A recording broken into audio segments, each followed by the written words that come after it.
we want to scale your passion. And I want to empower and enable the inner entrepreneur inside of you, the inner, freelancer or creator or influencer inside of you that sets you ablaze and sets you on a path of self-reliability and self-sustainability.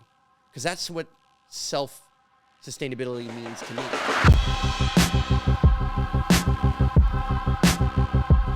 Welcome to the Superhero Academy podcast. I'm your host, Archangelo. Hello, superheroes. I'm Archangelo Coppola, and welcome to the Superhero Academy podcast, where my mission is simple: to help make you a better storyteller. Now, I'm still working on my storytelling skills, so I'm getting used to my little intro here. So I'm going to read little pieces of it, but I'm getting there. So whether you're an entrepreneur, influencer, or creator, this show is designed to help mentor you around the nuances of storytelling, identify and capitalize on trends to grow your presence and not suffer from the 21st century plight of the digital cricket. Oh, you know you like that digital cricket sound with a little bit of frog. Featuring a little frog remix, and introduce you to incredible superheroes so you can create waves with your own stories and brand online. That means I bring on really cool guests. End of the day, I'm a geeky attention broker looking to teach while making you laugh and sharing my take on the headlines and developments of this crazy, crazy world. So text me at the number below or DM me at Marcangelo Coppola on Instagram or whatever other social media platform you're interested in. You know where the links are, ladies and gentlemen. Now, today, by the way, if somehow you don't know where the links are, they're normally in the description or in the comments down below. Just like look down, probably down, maybe swipe up. I don't know. Somewhere there's a link. Okay.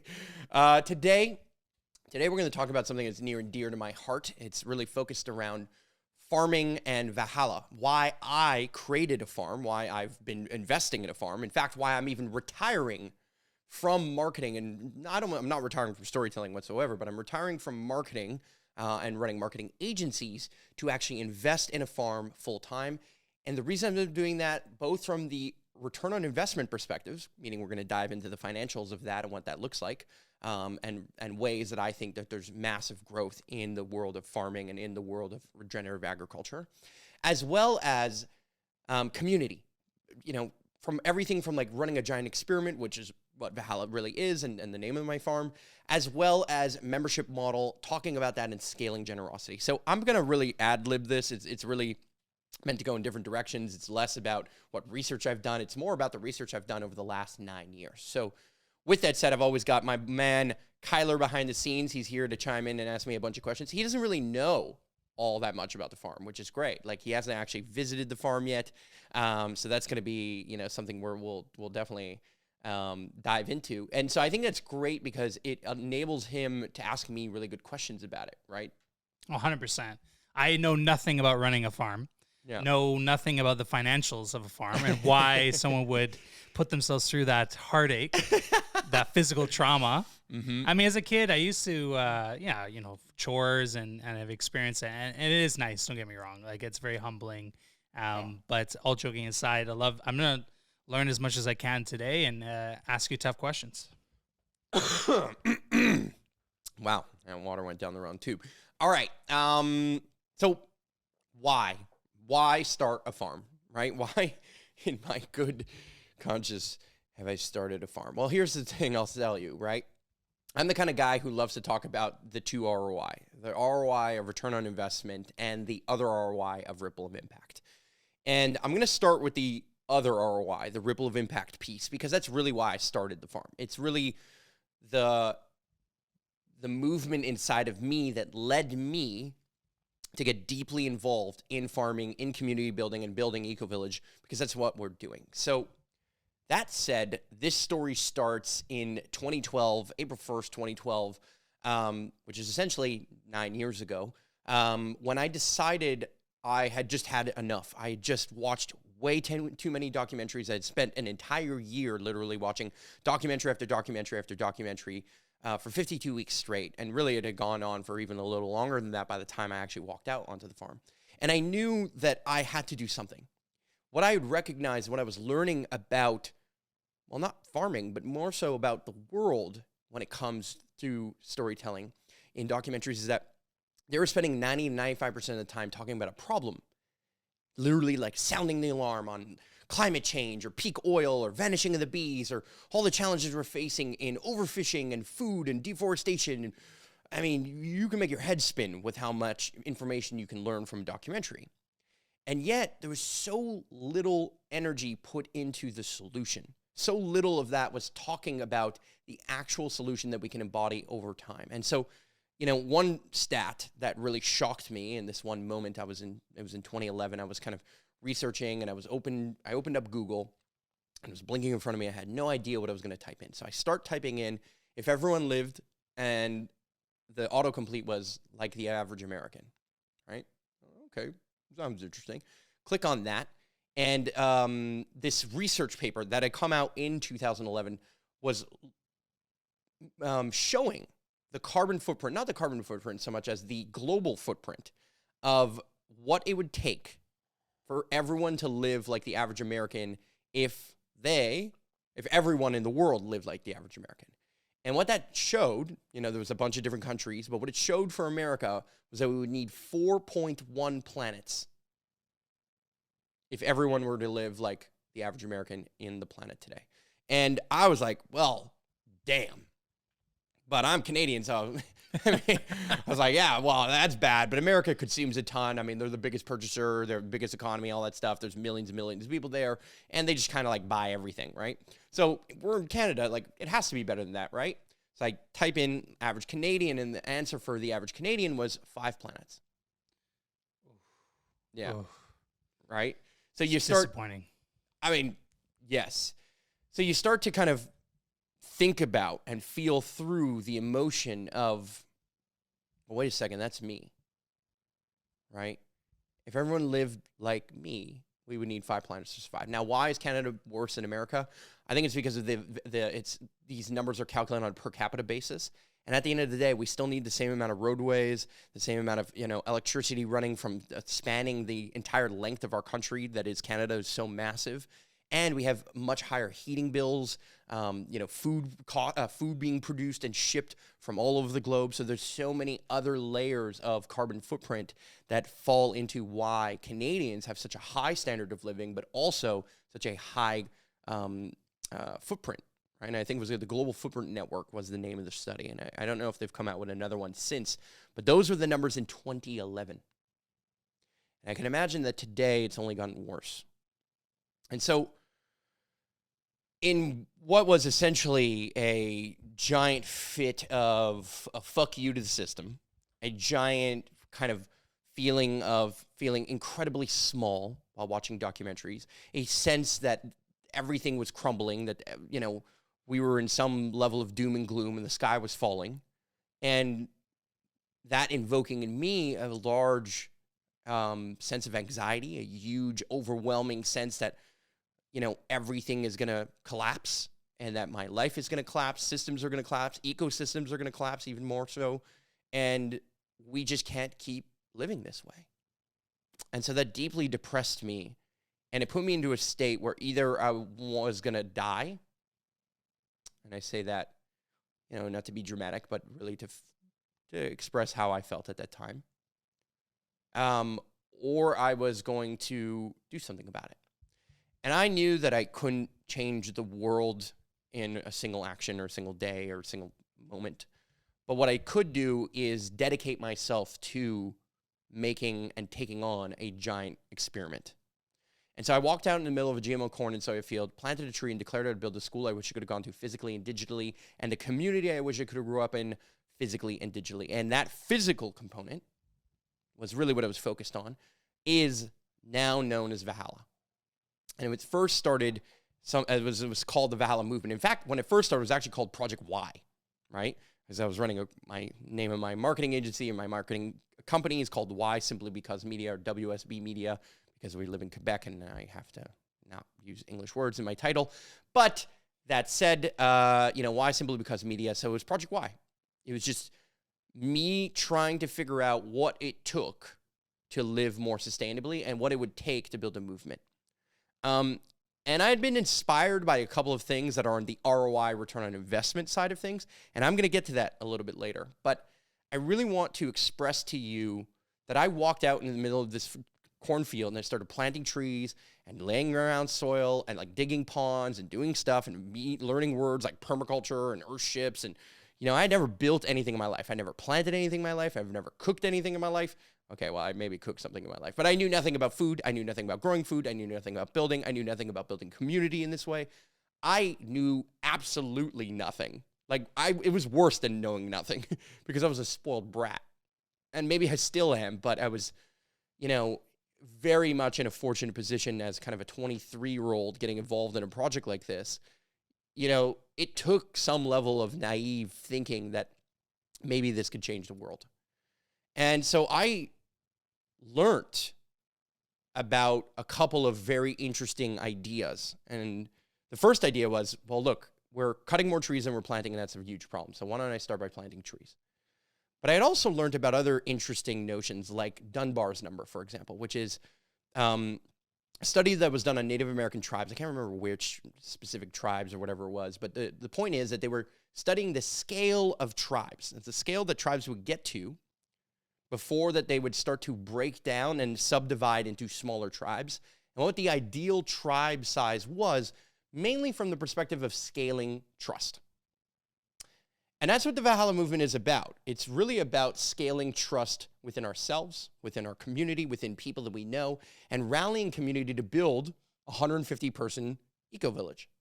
Now, why 150 people? Well, because Dunbar's number. Dunbar's number was where these tribes would start to break down because they could not trust one another at the scale that they wanted to, because you can only maintain a certain amount of really close, deep connections and relationships, right? There's only so many people you can talk to or relate with or chat with before you start to feel like they're, in a sense, a stranger, or they're outside of your immediate circle in some way, shape, or form. And therefore, you start to operate with everything at arm's length. That's why we need lawyers. That's why we need accountants. That's why we have bank accounts and vaults and, you know, security for all kinds of different things. We can't trust everyone. And it's not because people aren't trustworthy. I think many people are trustworthy, specifically trustworthy within their own circles sometimes, right? Like somebody could be a highway robber but never rob their family because that's their tribe. But we're all living our own experience, and we're all in some level of fight or flight and in some level of consuming because that's the system we grew up in, right? I learned where money came from, for example, and that changed my life. I learned that we had more debt than there is money, and yet we're the inventors of money. So how is it possible that we have more debt than money? That doesn't make mathematical sense. In fact, it's a giant game of musical chairs. And so that, coupled with the fact that we were in this growth, ever-growing paradigm of we need to grow, GDP, GDP, GDP. Everything is about scale. Everything is about more, and we never have enough. I wanted to know what it was like to build an experiment where we had enough, where we can scale to this 150-person number, right? And sometimes maybe it go a little higher, and you know, as the tribes did, they would get a little bit bigger. Then there would start to be problems over months, years, whatever. Then they would break off into smaller groups and then eventually build back up to that 150 number and continue to grow their little village. So this is an experiment in building a village. That's what the Valhalla movement is. Valhalla is a name derived from Norse mythology. Norse meaning Vikings. If you watched Thor, Marvel movies, or whatever it is, you've maybe heard the term Valhalla before, right? It's referring to a great hall in the land of Asgard. The land of Asgard is this kind of mythical land where the Vikings, honorable Vikings, would go in the afterlife. Men and women that fought an honorable life or lived an honorable life or fought an honorable battle or died in war or whatever it is, right? They would go to Valhalla to train for the Battle of Armageddon, essentially to train for the battle of good versus evil. And so that's where we derived the name. Now, the name comes from the fact that we believe it was a really great name to be said in multiple languages all around the globe, and both in French and English as well here in Quebec. That's very important. But it's also, it brings back this kind of sense, this feeling that we were setting sail away from lands that we knew into lands unknown. And I believe, and I think there's, you know, a strong case for the fact that Vikings probably did discover Iceland and Greenland and probably even Canada and North America before the traditional story of what we hear about, the discovery of North America with Christopher Columbus and whatever it is. Right. And obviously there was natives here and stuff. So somebody had discovered America before the Western culture, blah, blah, blah. We discovered America, right? But the point is, I think that the Vikings, had a very interesting ethos. And I believe that our farm and the community we're building at our farm is designed to take on this experiment of living a sustainable life, an off-grid life of sorts, while connected to the grid. Right? I see Valhalla as this bridge. It's almost like a giant sandboxer, where we get to play in the dirt 20 minutes away from downtown Montreal on an 80-plus acre field, right? GMO corn and soy, like we're talking Monsanto stuff here, and turn that into a 30-home, roughly 150-person community, and turn that into a real-life Eden, a real-life Valhalla. By building a community center at the center, a wellness retreat center, rental, an outdoor kitchen, a bistro, kind of our version of a conscious Starbucks, producing our own food, producing our own community in every single way, producing our own power through solar panels, like having a water could be caught from rainwater and well water, having all of the inputs come from right there.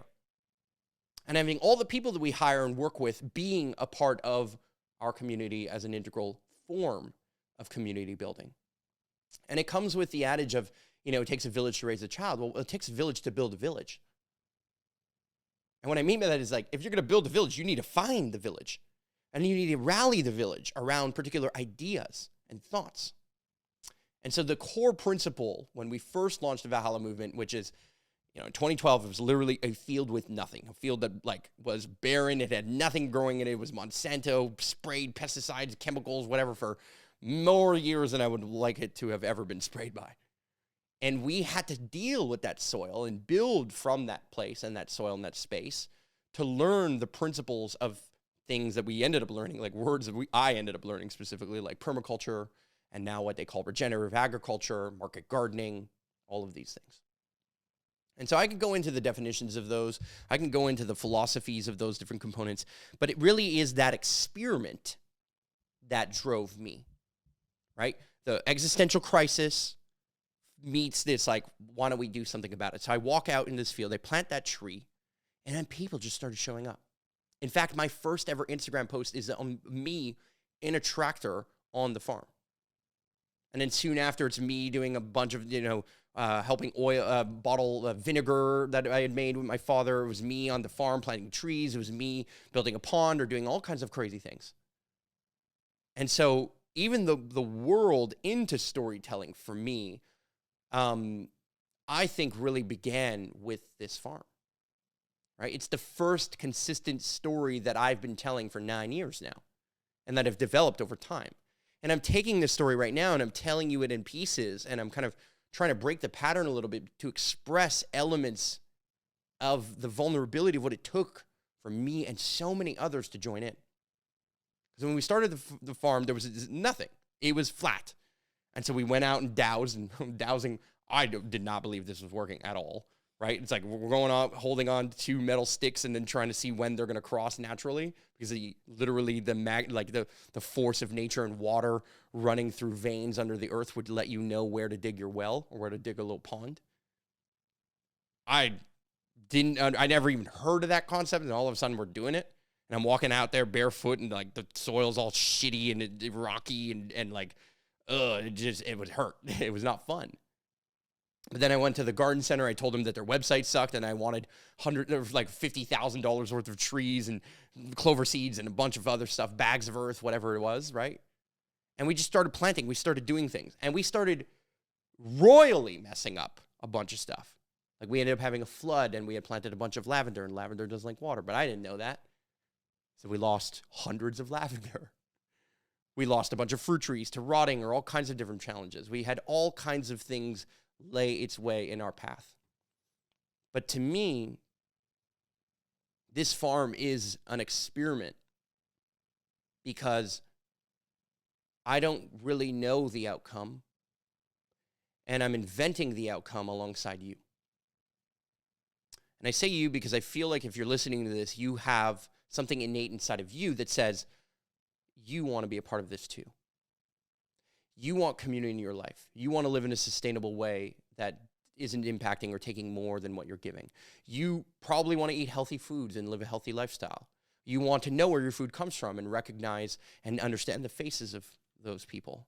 You want to know that even if you eat meat, it's coming from a sustainable way, or eggs, like we have chickens at our farm and we make eggs every single day, or we don't make the eggs, the chickens make the eggs, but we clean them and package them and deliver them to coffee shops and restaurants all over, right? I hand them out to my neighbors. Well, all of those things, you want to know where that comes from. You want to have a connection to nature, to the sacred that is Mother Gaia, if you want to call her that, or Mother Nature, the feminine that comes with that, but also the kind of the masculine energy of structure and building and creating in a way that to me is a form of art.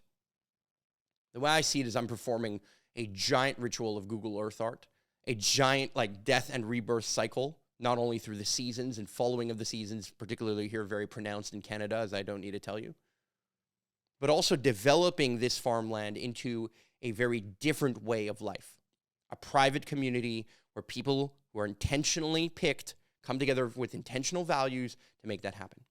So what's our core value? Well, we like to call it freedom culture, to empower and encourage all individuals to spread their unique gifts to the world. You see, I believe that rather than to try and say that our farm is about growing specific foods or just even about a farm, I think our farm grows community. And community, in its most empowered form, is a group of individuals like you who are following their bliss, following the passion that lights them up, following the thing that gets them to be fired up and that they're so excited to bring to the world. So whether that be like being a nutritionist or planting herb and medicinal gardens, whether that be because you're an accountant and you really love just dealing with the numbers and helping people out who are doing other things, whether that means you're the type of person who wants to grow food or engineer and install solar panels, or you're the type of person who wants to, I don't know, even if you're a mechanic, we want to scale your passion. And I want to empower and enable the inner entrepreneur inside of you, the inner, freelancer or creator or influencer inside of you that sets you ablaze and sets you on a path of self-reliability and self-sustainability. Because that's what self-sustainability means to me, right? We used to talk about sustainability, community, knowledge, and action. Those were our 4 pillars. And as I learned about sustainability, what I recognized is that sustainability was kind of not sexy. That we needed to shift and change from the idea of sustainability into thriving. And so that's the foundation that created this very podcast, the online school that is Superhero Academy. That's the foundation upon which everything that I am doing today is actually coming to life. It's the place where I go every single week and start telling stories and tell the same story over and over and over again. It's where I learned about storytelling and social media marketing and management, where I started making memes and posting on Instagram and Facebook. Our Facebook page has, 70,000+ followers or whatever it is. Our Instagram, 22,000, our YouTube, 24,000. We have hundreds of videos, hundreds and hundreds and hundreds. I don't even know how many videos we have here, right? But there's videos of everything from like going to the Paris climate talks to making Kickstarters that we raised money for to building Earthships. I went down to Ushuaia and made a documentary called Recipe for Change where we build an Earthship on the southern tip of Argentina. We also built one on our farm.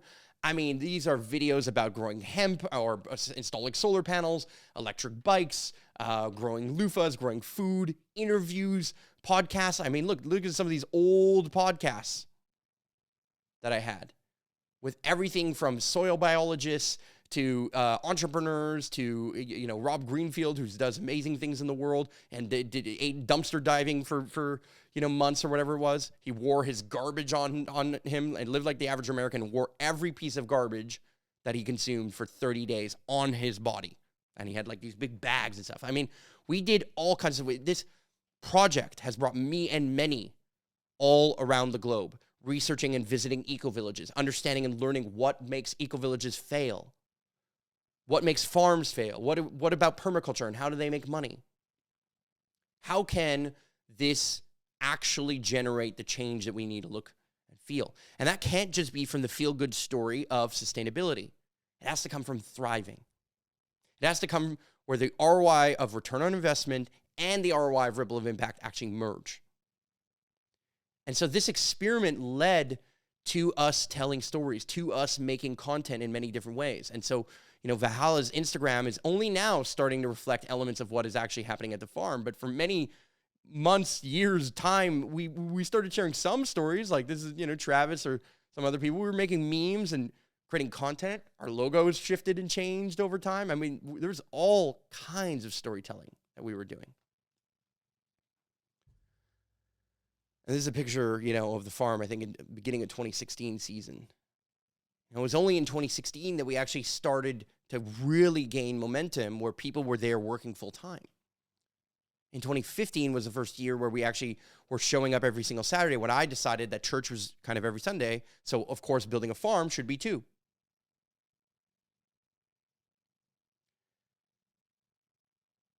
I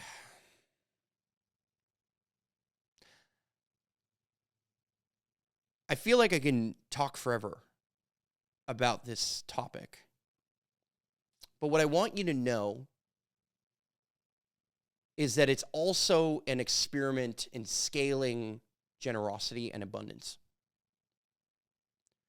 Growing community and making this all happen, and I'll get again to the ROI of why I think this makes financial sense for people to do and consider. Also, to me, is a form of giving. This feels like I'm giving back. This is my version of spirituality. This is my version of connection. This is my version of doing something that is bigger than me. This is my version of planting a tree that I will never sit in the shade of. My version of building legacy. My version of building something that matters to me. And I think it's the version of many other people who feel like me. And that's why we call it a community. It's not about what I am doing. Just because I started the project doesn't mean it's my project.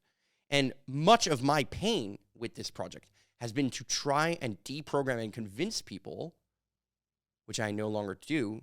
I just tell people at this point that this really is about we and us. That this community, that all the feelings and experiences, most of what they even see at the farm, most of the things planted at the farm were not planted by me. They were not grown by me. They were not planted by me. Yes, I stewarded elements of it, and I've become really good at managing that and understanding the talents of others.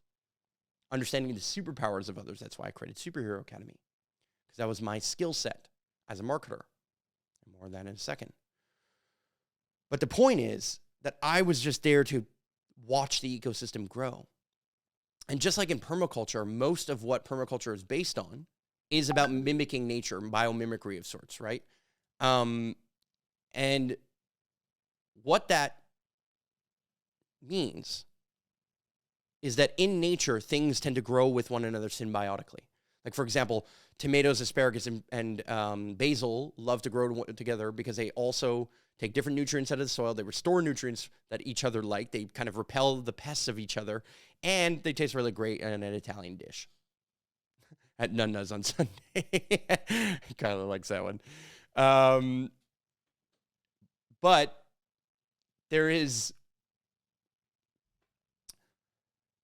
a way that nature has embarked on some level of wisdom. And that wisdom for me is found in some level of connection and continuous working with the land, with the inputs, and with the community around us, the people who drive by and drop off wood chips, the people who are like, hey, do you guys need some extra rock? And they just drop off a bunch of rock, or the type of people who are making me feel like I'm playing a giant game of Settlers of Catan.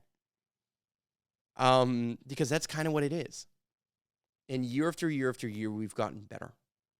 I've gotten better at telling stories. I've gotten better at being more humble about what is really happening, how much of it I'm doing and how much of it I'm just witnessing, how much of it is flowing through me and for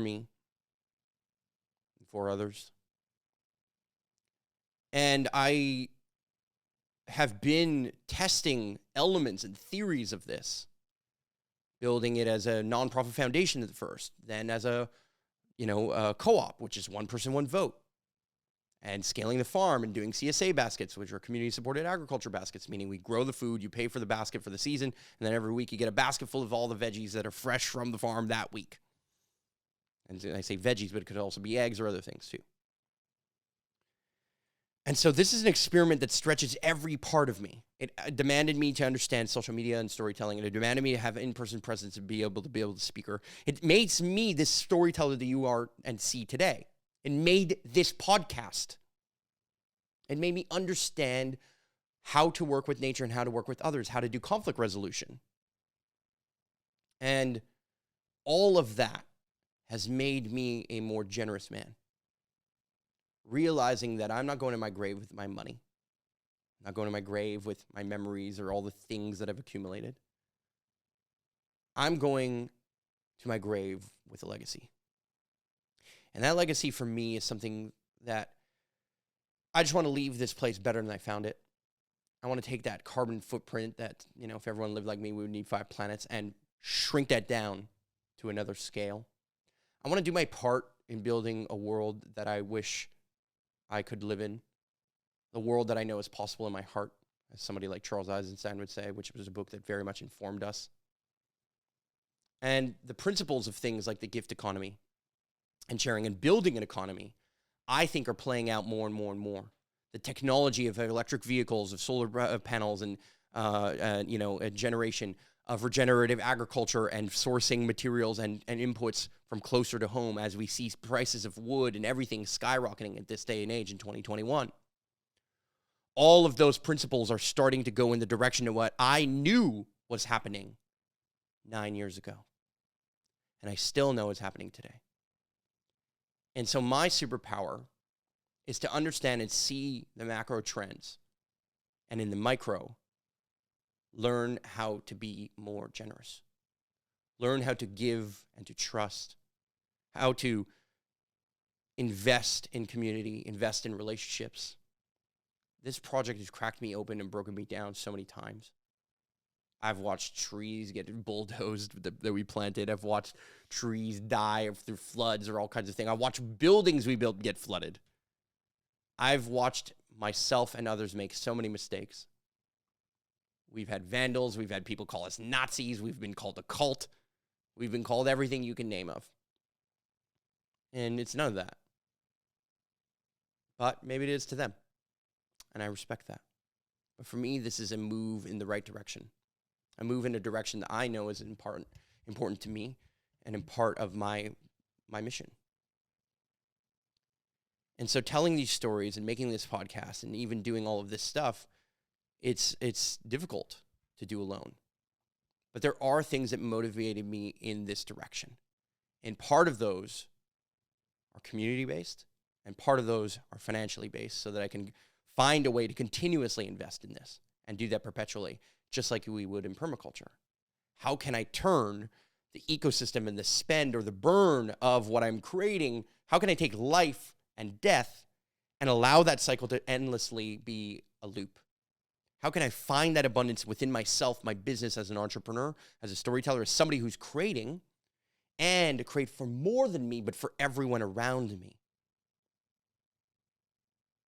And so personally, I want to create 150 jobs, or 149, with one for me. And that's challenging. I don't know if you've ever been an entrepreneur, or if you've ever created or hired anyone or worked with people, and to do that in a way where you're trying to evoke the artistry out of people, not just hiring them for what they can do or what their job title is on LinkedIn, but instead hiring them for what they actually really want to do, which tends to be much more in line with freedom, financial freedom, but also kind of emotional freedom and kind of the expression of what actually a good friend of mine, Ryan Schwartz, would call full expression, the full expression of their gifts. That's difficult. That requires mentorship. That requires space and time. That requires me to be the teacher and the student. And that's a forever process. There's no destination to this process. but there are some check marks along the way. And so with that said, I'm going to move into the segment here that is designed to express to you the ROI side of the dollars and cents of why I would retire. I'm in the process of retiring to some degree from the world of marketing, from running a marketing agency, or multiple marketing agencies, in fact, focused on web design development and social media management, creation, content creation, growth hacking, influencer marketing, like all of the things. Literally anything you could do online, we did it, and I built teams that did it. Scaling messages to millions and millions of people, building brands, launching Kickstarters or crowdfunding campaigns, doing #1 best-selling books, or you name it. We were doing it. And I'm still doing it. I still have a team behind me doing it to some degree, but now I'm stepping away more and more and more because there was bets that I was making long-term that made me an investor in 2012, that now in 2021, I get to start to see the fruits of the seeds that I planted. So I'm going to go over 5 reasons why I decided to invest in a farm. 5 reasons why I recognize the power of what this is going to look like and how I could retire by the age of 35. I'm currently 32, going to be 33 this year. So take a quick sip of water. And I'll get into the first one, which is real estate. There is nothing that is making more real estate on this green earth. In fact, if anything, we're probably losing real estate because our ice caps are melting and the coastline is going to rise. Real estate is the fundamental wealth generator of our time. Everything comes from the land at the end of the day. Everything we see here, everything I'm touching or using, all the metal, all the food that I eat, everything I ingest, everything that is being created in any way, shape, or form comes from the land. And it should be of no surprise to you that farming is about land. But farming isn't really about what you create with the land. It's also about the value of the land. Most farmers tend to retire by selling the farm or giving the farm away to their family. And back in the day, they would just stay at the farm and their family would just take over and keep running the farm.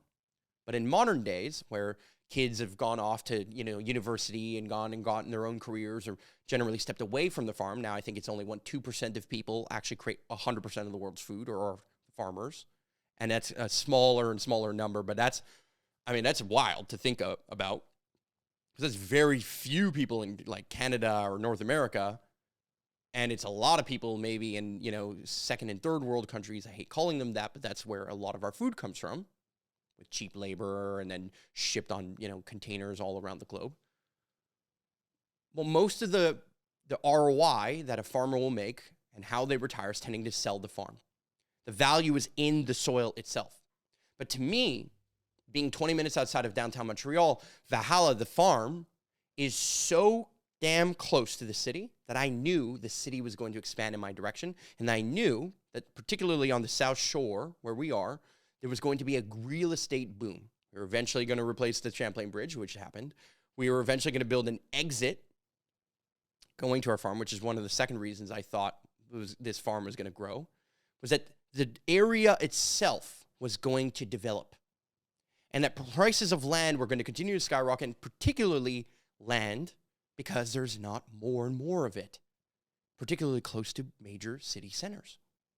So if you can take a giant chunk of farm and turn it into homesteads, meaning a balance between real estate, people living in a house, ideally off-grid, ideally green, ideally all those different things. And I say off-grid, connected to the internet, connected to the life, but well water, producing its own electricity, producing its own food, doing those kinds of things, taking into account for some of its inputs and its needs. And I looked at land right nearby, and I looked at residential land, and I thought, wow, residential land is like minimum 10x the price of agricultural land. And yet they're one next to the other. They're basically the exact same thing. The only gap is this kind of red tape, the laws around building on agricultural land and not building on agricultural land, or what you can or can't do. Now, what I love about agricultural land is that you can basically build anything as a farmer. Now, to be a farmer in Quebec, you have to have $5,000 of revenue a year. $5,000 of revenue. Well, guess what? Year one, I walk out there, plant a tree, take an apple from that tree, sell it from me, Mark Angelo, the farmer, to WSB Media. Why? Simply because I was telling you about earlier, the organization, and I make $5,000 of revenue, and now I become a farmer. By becoming a farmer, I register to get a NIM and all these other things. I get to remove or lower the tax burden, because as a non-organic farm, you can get 70% off your taxes if you register your farm, 85% off if you are organic, certified organic farm. So I can lower my tax, lower my holding costs of real estate, and I can buy real estate in a way that is massive chunks, but that I know, even if I do nothing, will eventually become the city in and of itself. Now, part of me is sad about that, but the part of me that's an entrepreneur sees that as a massive opportunity. Land that's 10x or more, and in my case more because of the size of the land that my father and I bought together. The value, I realized that the city was going to expand massively and that those prices were going to skyrocket. Now, I couldn't have been more right. Paid 17 cents a square foot for the land that I'm on. Next door, if I had to buy the land next door, I'd probably say pay $17. That is 100x the price per square foot. Now, it might be a little bit less in certain cases, like maybe $10 or whatever a square foot, because you have to buy 2 acres of land together, right? But you're going to pay a chunk of money, hundreds and thousands of dollars for a plot of land the way that this house is going to be built on. And so the real estate opportunity that poses is very, very, very interesting. And as a farmer, I can build a bunch of farm buildings, barns or solar shed or greenhouses or whatever. And that's great. There's some restrictions, some things, and you figure that out. But you can't build a house unless you become a full-time farmer. So Mark Angelo, me, I'm a farmer. That's what I do full-time. It's what I file my taxes on. And my company, well, that operates the agencies and the consulting businesses and all the other things, the storytelling expenses, everything to do with storytelling, which is part of farming. In my opinion, it should be considered part of farming because I'm telling stories for the farm and you're listening to one right now. But it's not seen that way in the eyes of traditional farming infrastructure and being a full-time farmer.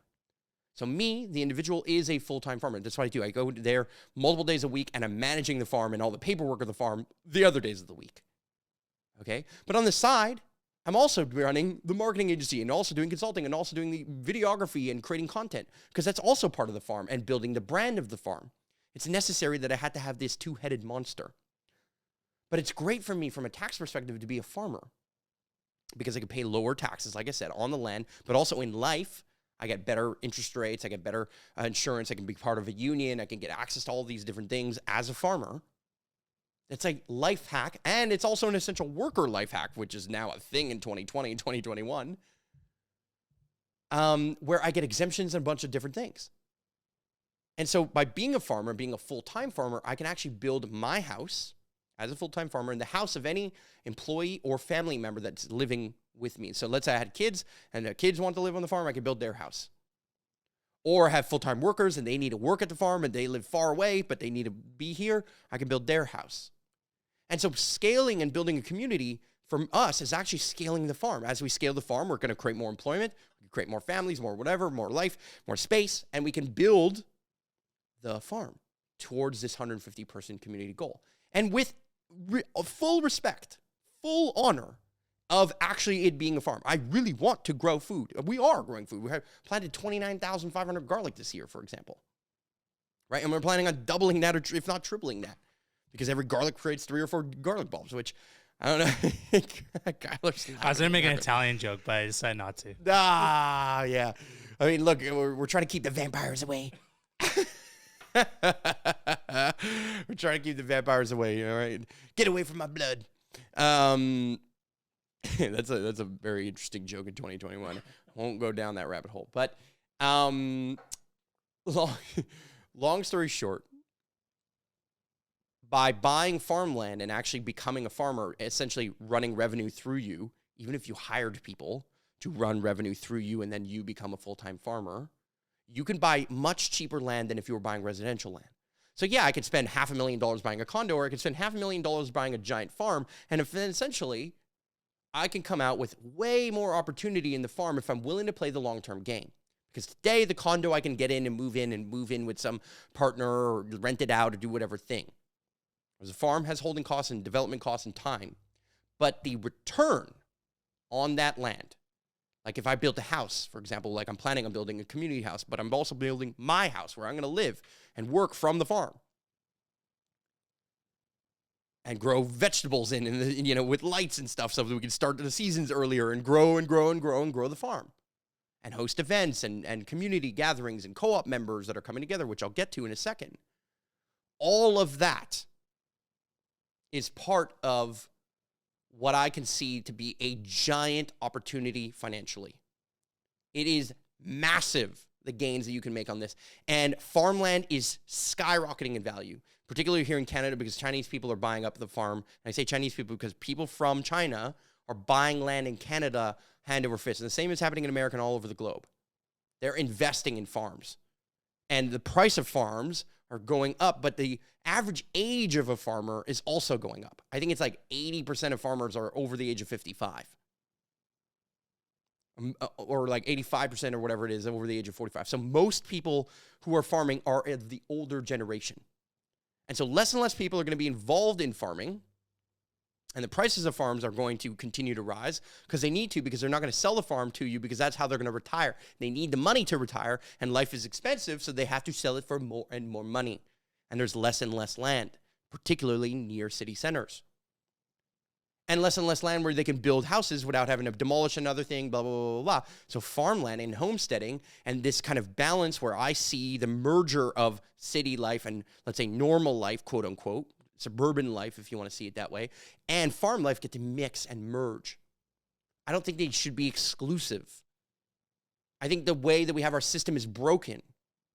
That we have to remove the red tape of what it takes and what it means to be a farmer. We should have more chickens in people's backyards. We should be growing fruit trees in the mediums between highways or local roads. We should be merging with nature and integrating with farms, not just trying to protect farmland, but then losing that war because there's more and more condos and more housing needs.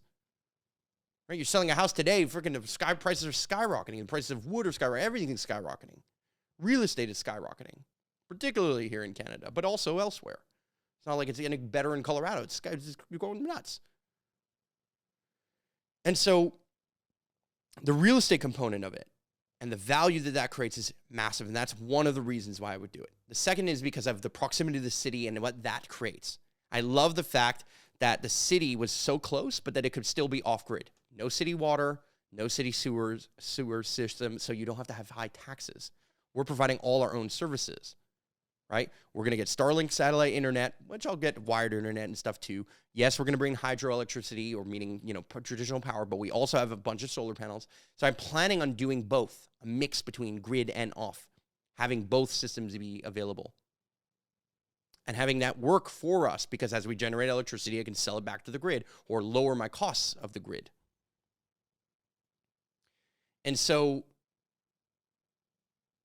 building near a city, but just outside of the zones of the service of the city, but also having and recognizing that between where the farm is, right, or the city is, let's say, and where the biggest kind of the real estate boom, which is called 10-30, it's where the 10 meets the 30 in Montreal, that area was going to have a train. I knew there was eventually going to be kind of common infrastructure or common transportation, right, like buses or trains or whatever it was, of metro, that was going to go there. And that happened. And between there and the next exit on the highway, there's 10 kilometers of highway, or whatever that is, like 6 miles or whatever it is, 6 or 7 miles of highway with nothing, no exits. And so I knew on looking at the map, they're going to make an exit right here, right where the overpass is. And I could see it. Like I could literally look at Google Earth and see the future. And I'm not just envisioning it as, like, I could literally see that, like, they had planned the on-ramp, but they just never built it. Like, they planned the on and off ramp. Like, I could see the idea of that. So that was another reason I thought this was valuable.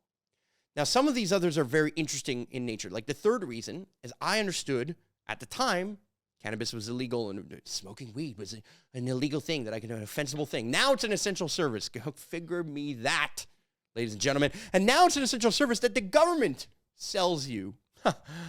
Wow. Isn't that interesting? Big business. Big business. Like in alcohol, they have a monopoly on that business. Now, companies can make money off of it nonetheless. Farmers can still make money off of it. But here's the thing. I knew that hemp and cannabis, the legalization of that was going to be huge. I also understood that you can get tags in particular ways. And if we were a co-op, every person can have recreational amounts and get tags for the recreational amounts, plus medicinal amounts, plus all these other different things. Now, I see that as a currency. I see this as a way of regenerating the soil when it comes to hemp, using the same equipment of GMO corn and transferring GMO corn and soya fields into hemp fields. That's a way of building hempcrete and a bunch of other things that are all hippies love to talk about.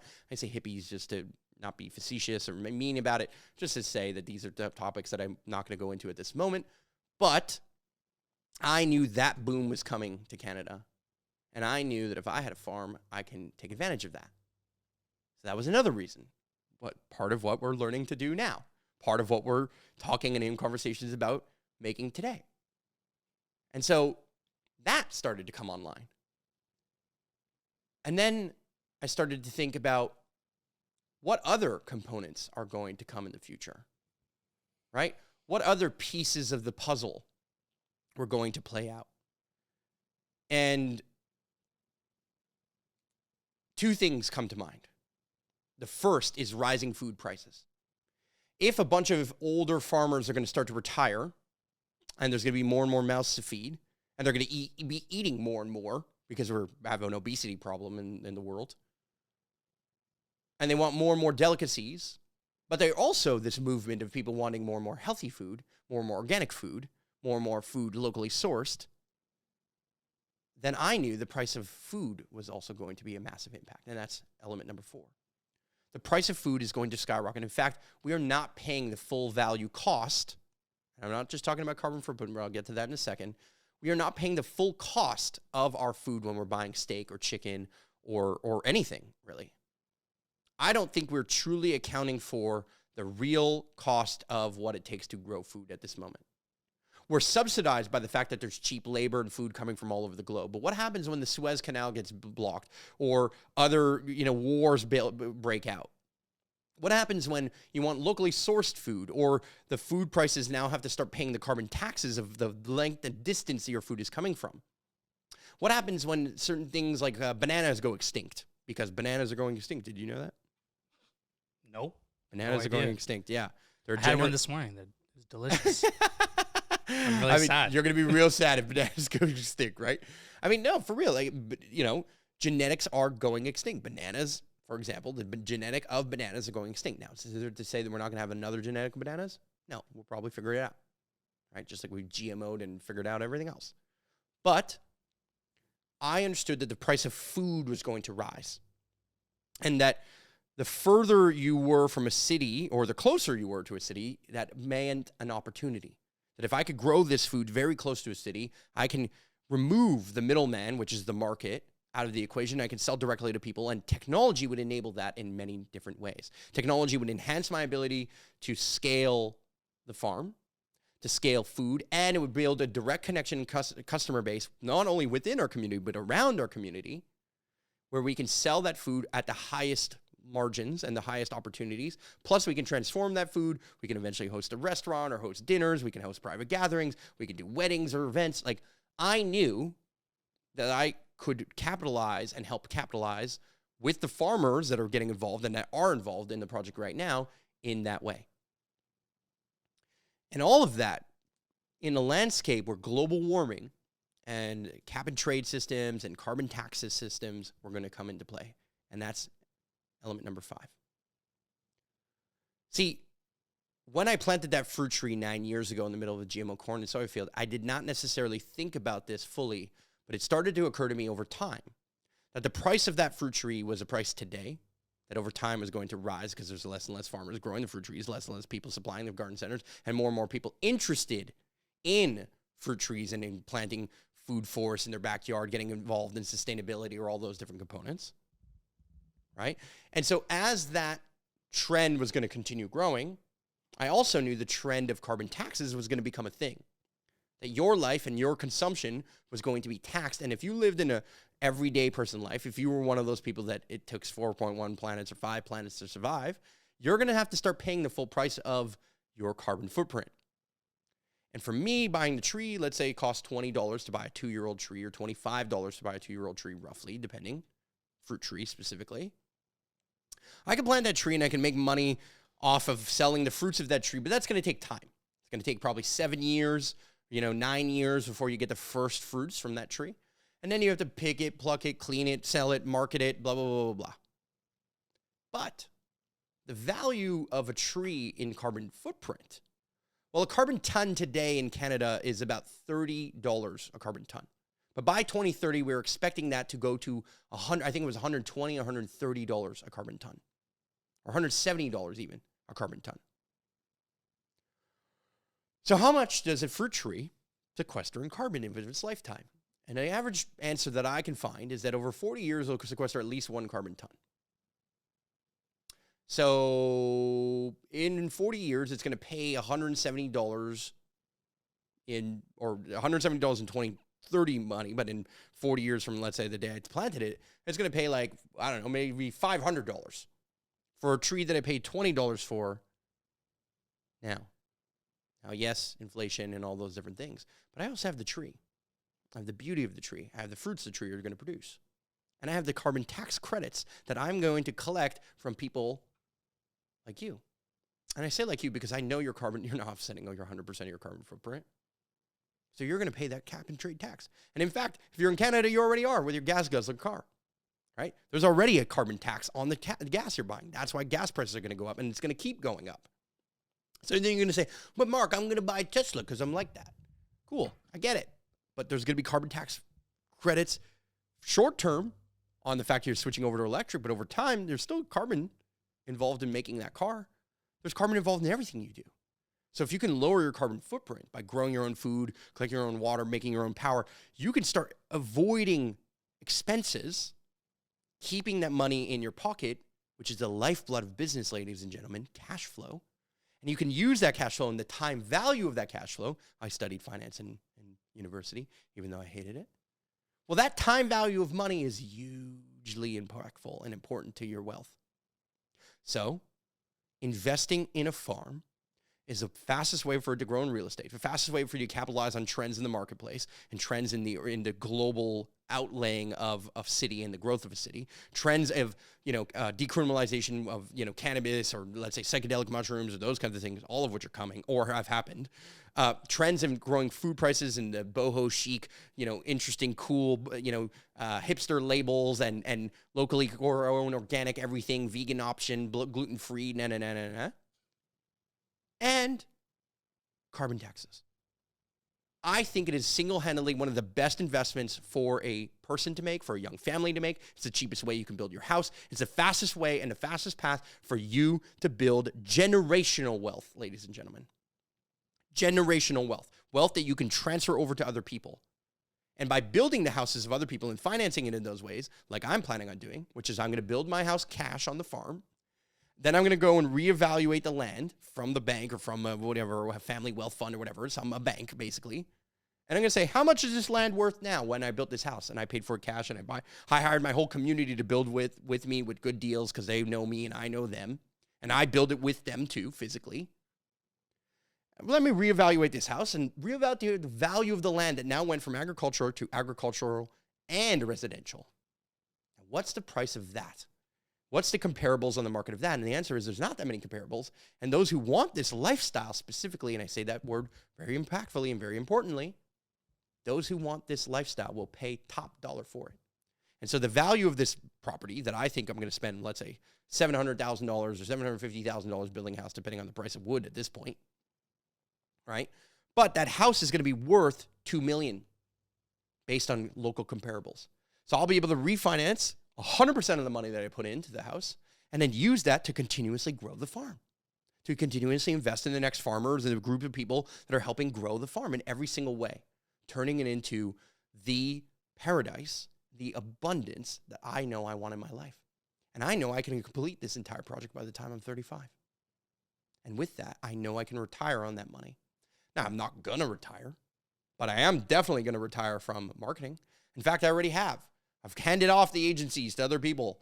I've let the clients go to other people who I've worked with and trained and mentored and helped out. People who I met with teams and people who I still, in my consulting work as a storyteller and as helping people like you build your brand, who I still reference and who I still maybe get a kickback from or, hire to do my own marketing, my own brand building and growth. But I'm retiring from that more and more so that I could do this.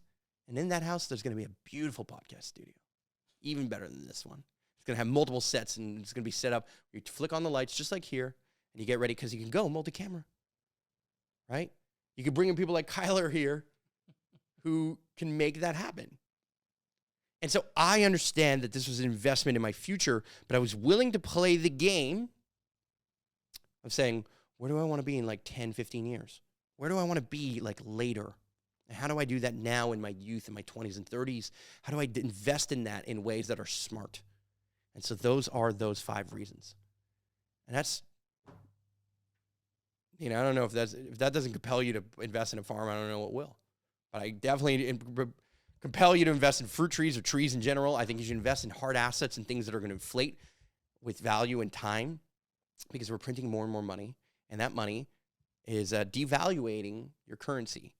And more, these are taxes that are coming your way. And as a farmer, that is the best way you can move through these taxes and gain cheap access to money and large-scale loans because farmers need large-scale farm equipment loans and stuff like that too.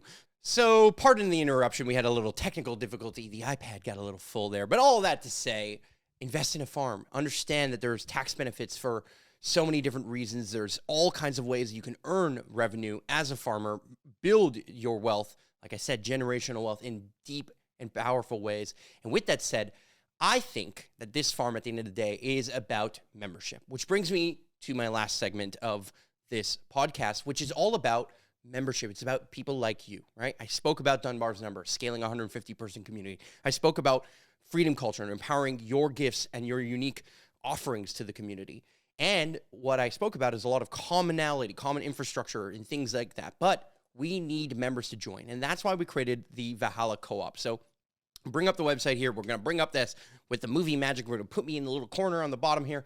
And I'm going to talk to you a little bit about the farm. Now, the farm itself is on 80 acres, and it's a community space that we will never, or myself will never be able to fully control. I will never be able to grow all of this food and all of this land and take control of all of this space. In fact, everything you're seeing here on the screen, like all of this space, that's about 2.5 acres out of 80 plus that we have. Some of it's forested, some of it's going to be housing or homestead with farms in the back. But this is the common place. This is kind of our experimental, our more public-facing component of the farm, where there's going to be a community house and we're going to host gatherings, and everything can happen, whether that be private dinners, whether that be you making products that we sell at the farm. Like we have coffee that's being imported from Guatemala or cacao. We have people who are going to be making gourmet popsicles, and we're going to be selling that. We're going to be doing all kinds of, we're growing, food and garlic and eggs and CSA baskets. We're doing microgreens and all kinds of stuff. And so whatever it is that you want to bring to the table, whether that be directly to the farm, or maybe you're a videographer like Kyler, who's producing the podcast, and you can make videos for the farm. Maybe a social media manager or a copywriter, an accountant. All of your skills are needed. But this farm needs members. And our members, the way our farm works is that we're a co-op, right? So our mission is to transform this 80-acre farm through the power of regenerative agriculture and storytelling to build a thriving, all-natural ecosystem that inspires community of passionate agricultural producers and entrepreneurs to come together and build the farm of the future. We're building community, we're regenerating the soil, we're growing and preparing mouthwatering food, like I said, and we're sharing to inspire. So our philosophy, permaculture, natural building, nonviolent communication, sociocracy, we're scaling a way that people can come together. Now, for whatever reason, on my thing, it's not showing up. It is our Instagram feed, and you can find our details and information there, okay? But the co-op, the way it works is that you apply to join, and you apply to bring your ideas to the farm, right? You can make your projects come to life. So if you want to do that, you hit apply and you let us know what those projects are, what they require, what kind of investments they need, what investments you're going to make, what investments you need to make for us, what infrastructure you need, right? Maybe you need a yoga deck for space. Maybe you need power to run something. Maybe you need shovels or wheelbarrows because you want to plant an herb garden. We have all of those things, but we fund those things through myself, the generosity of myself, the generosity of many people, through volunteers who come all the time and what we would call support members who just join the farm and donate to the farm, but also become members of the farm, therefore owners of the farm business specifically, right? Where the revenue is all being sold, we can help sell your products that you leave on for us, either on consignment or that we buy from you, products that you make that you want to sell at the farm, whether you sell them online or your own or on Etsy or whatever. We can support all of your entrepreneurial ventures, but we need people to join in as members. So there's 3 types of members: workers, people who work and get paid by the farm to work there full-time or part-time. What I think is a very more interesting farm membership is the producers. Somebody who has an entrepreneurial skill set wants to join the community, provide that service for the community in a sense, but also sell that service or the products that they create in that community. So let's say you want to start a small garlic business or a small beekeeping business like we have, right? Somebody on our farm, one of our members is a producer member. He takes care of the bees. He produces the honey. He sells the honey. He pays his membership fees, $50 a month, super reasonable, plus tax, $600 a year. And then he gets to use the land, and his bees get to go into all the flowers. But guess what? Our flowers and all our fruit trees, they get pollinated that way too. And so the ecosystem grows. And then we also have support members, people who just love it. People who want to come and use our future hot tub or sauna that we're building this year. People want to use our kitchen. People just want to come up on a Friday or Saturday, because I go every single Friday or Saturday, and they want to just be a part of the community. People want essential worker papers because, hey, maybe you're coming out to help us at the farm, or you're going to get cardboard, or you're helping us produce labels for our eggs, or you're washing the eggs with us. There's different ways that you can get involved at the scale that you want to get involved in. And I'm not trying to convince you of these things. Our community is thriving. There's so many people showing up every single week. I mean, in fact, we've had our best season opener ever. This was our best April. We're now in the early May. It's the best ever we've ever gone down. We're producing more food. We're growing more stuff. We're getting more projects done. We're planting more. We're taking more control of the farm every single day. And more people are getting involved with so many different talents. Like there was a private chef who was there yesterday who was like, hey, I want to come and do meals with you. We've done farm table dinners we have pictures of. You know, this picture that I took was from a farm table dinner. We had live music and interesting things. And so there's so many benefits. Access to community gardens, invitations, and discounts on any of our gatherings or workshops. I mean, you'll even get Superhero Academy, the Passion to Profit course, totally for free in our joining as a member. So we can teach you, like me, can teach you the entrepreneurial skill sets that you need to turn your passions into your life, into your business, the thing that pays your bills. So in getting involved in this farm is so much more than anything else. It's not like a gym membership. It's not like a sauna membership or a spa membership. It's like all of those things combined, mixed with people who are incredibly talented, meeting people on a regular basis that are the probable clients that are going to buy your products or services. They're the type of people who are going to support you. They're the type of people who can help you make those projects come to life. I'm that type of person. And there's even potential financing or opportunities in that front too. Convince me that this needs to happen right away, I'll find a way to make it happen financially, right? Like we're building our coffee shop because we want to serve coffee to people. We want to scale generosity for people who come and give time and energy to the project. I want to hand out free coffees. I want to hand out free popsicles. I want to hand a beer to somebody who comes and pickaxes or shovels with us or helps us build a swale or plant a fruit tree. I want to have as much stuff as possible for you to do and you to get involved in. But for that to happen, we need you to be a member. For you to do a project, we need you to be a member because that's a small contribution that you make, but it helps pay the infrastructure, the minimum infrastructure and the minimum talent and worker members that we need to actually run the farm effectively. Now, I fully expect that there's way more investment to be made. That's not going to be enough, right? But our goal is to get to that 150-person number. We want to scale there slowly and get there. This year, we're looking to get to 50 members. I say this year, 2021, we're looking to get to 50 members because we really think that that's where the scale of our community is going to generate itself fully. Like that's where the entire ecosystem will fund itself and grow itself, and the amount of projects and things will just continuously flourish on the farm. Now, That means there's still 100 other people that are going to be able to join, 100 other talents that we're going to be able to join. We're hand selecting those people based on their values, based on their commitment, based on the level of ownership and responsibility and integrity that they have, how much they resonate with us as a community, but also with our ideals, right? Our vibe. And so we're looking for you to bring your talent and to get involved. And whether that just means that you want to show up on a Saturday and have a place to drink a beer and make some homemade pizza in our pizza oven, great. That's perfect too. But if you want to get involved in planting, you're a nutritionist, you want to, make some tinctures, sell your products wholesale or to retail to some of the people, you want support in getting these products into other places. I mean, all of this stuff happens here. And there's so many people looking for your talent and for you to join, and they're found at this farm. And many, many, many, many faces and people are rolling through. We have a presence online. We're planning on scaling and getting back into the things that we did well early on, like sharing on social media and to our networks, with thousands of followers on multiple different platforms. We're planning on scaling ways that we can bring together people to function as a real community. And so we need your input. We need your talent and your ideas and your energy. Your energy is what fuels me. What makes me happy at the farm? Because I go there, I just see work. What makes me happy is like this weekend, we planted 100 blueberries. I only planted one of those.